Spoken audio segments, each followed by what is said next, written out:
Now for our story. This evening, Mrs. William Meade arrived in Los Angeles and found an answer to the telegram she had sent from the train. Paul Cromwell was at the station to meet her. Kit hadn't intended to look up any of her friends in California, but she had made this one exception in Paul's case. Paul, who in the days before Kit had returned to Wakefield, before she'd even met her husband, Sergeant Bill Meade, had been quite an important interlude in Kit's life, an interlude Mr. Cromwell had never forgotten. Now it is nearly 7 o'clock in the evening. Paul Cromwell and Kit Meade are in her apartment at the Wellington Park Hotel. Kit is in the bedroom putting on fresh makeup before going out to dinner when Paul calls. Kit, Yes, may I use the phone? of course. Operator, Malibu 97272, please. Malibu 97272. That's right. Shall I close the door? Oh, no, I haven't any secrets from you, darling. Oh, after what you told me about your house guest, Mrs. Fenner, I can believe that. I didn't say anything. Well, I've been able to put two and two together. That's what you wanted me to do, isn't it? Yes, I suppose so. Lord knows I need somebody to talk to. I'm a little afraid of... Hello? Lisa? Yes, Paul. Where are you? I'm still in town. Oh. Where's Max? He and the housekeeper are in the kitchen having dinner. I said I'd answer the phone for him. Do you want to talk to him, Paul? No, that's all right. Have you had dinner yet? No, I was waiting for you. Well, don't do that. You'd better go ahead. I won't be back, not until after dinner. Oh, I'm sorry. Paul, are you in an awful hurry? No, not particularly. What is it? When you left, I had a feeling you were so worried about everything. Well, naturally, I'm concerned about you, Lisa. Don't be.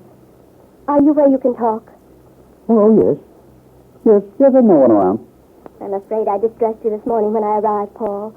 I mean, dumping all my troubles in your lap was one fell swoop. Oh, but Lisa, darling, who wouldn't be distressed? Oh, for you, I mean. Your husband leaving you, the baby, your career shot. Oh, I don't care about any of it. I think I'm well rid of Lance. That should have happened a long time ago. Actually, Paul, I'm very happy about everything. You are? Yes, I am. I think you understand why.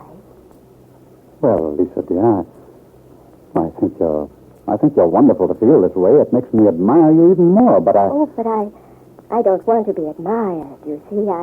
Look, I don't think we should talk about this anymore over the phone. No, I suppose not. I just wanted to tell you. Ah, you're a sweet child. And I do appreciate your letting me stay here for a while. I hope it's not inconveniencing you too much, Paul, but you did tell me to call on you if I ever needed anything, so you meant that, didn't you? Oh, of course, Lisa, of course. I wish you were here tonight. Oh, look, sweet, I've really got to run now. All right. You met the train? Oh, yes. Well, have a nice evening, Paul. I'll see you later. Oh, don't wait up for me. Oh? I may be rather late, you know. And, goodbye, darling. Goodbye. Glad to have that over? Ooh, there's no one around. Oh, you so-and-so. Well, where are we going? Let's go back into the living room and decide. You know, you look really gorgeous. Oh, I'll bet. No, really, kid, I mean it. I don't think I'd have guessed. Kit, tell me something. Why is it you don't want anyone to know you're going to have a child? Darling, I'm not quite ready to tell you that yet. I just don't. But your father knows. No, he doesn't. Only Bill and the doctor at home. That's the most peculiar thing I ever heard of. Then you've come out here to have the baby, is that it? Yes, But you said you didn't want the child. that's right. I don't. Well, how did you happen to pick on me to get in touch with out here? Well, darling, if you think back a couple of years, that winter in New York, Oh? Really? well, perhaps I shouldn't have said that. Actually, Paul, it was a sudden inspiration. I was on the train. Suddenly it occurred to me that you were out here, and, well, I decided I'd have to see you. I knew I could count on you, and you wouldn't ask too many questions. Touché. All right. I'll put a damper on my curiosity for the time being. But let me ask you one more thing. You don't have to answer. But if you don't want the child, Are you intending not to keep it? Is that it? You said I didn't have to answer. I'm not going to discuss it with you anymore at the moment. Okay. Now, what's the joke? I was just thinking that this is the darndest situation. Here you are, very happily married, at least so you told me.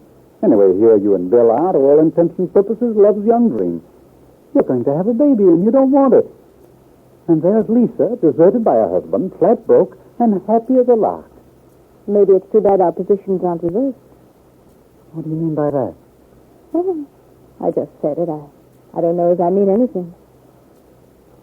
Paul, tell me some more about this Lisa Fenner.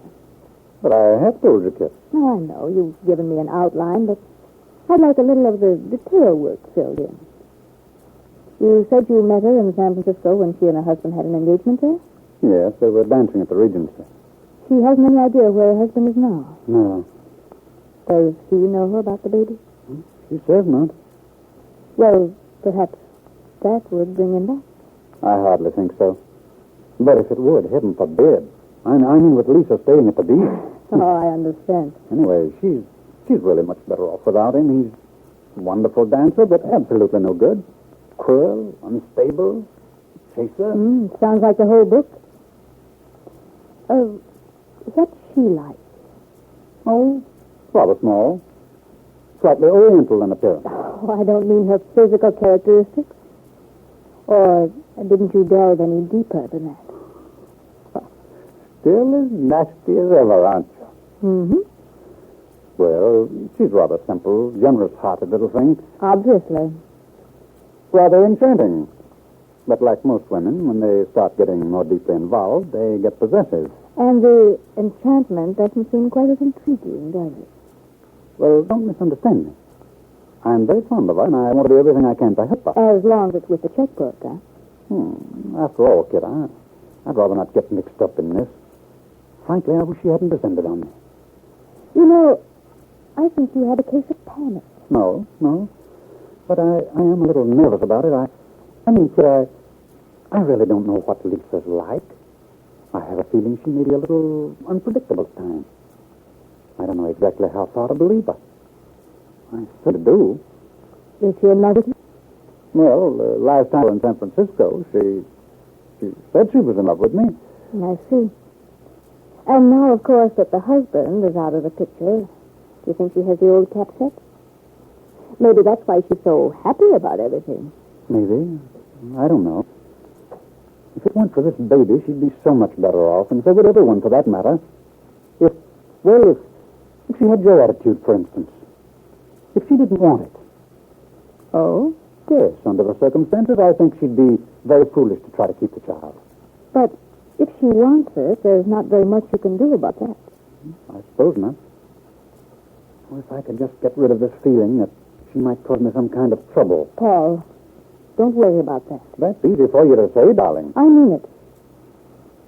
I think I might be able to help you with Lisa. What do you mean? Well, I'm not too sure yet, but I believe I have an idea.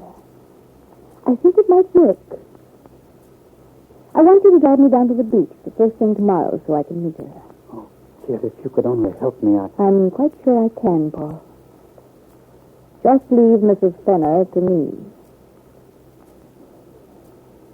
I wonder what sort of scheme is being contrived in your mind, Kit. Just how can you help Paul Cromwell at a moment like this, when your mind is so occupied with your own difficulties, the personal problem between your husband and yourself? Yes, I'm surprised that you're taking an interest in Paul Cromwell's affairs, unless you see some way whereby you could benefit. Is that it?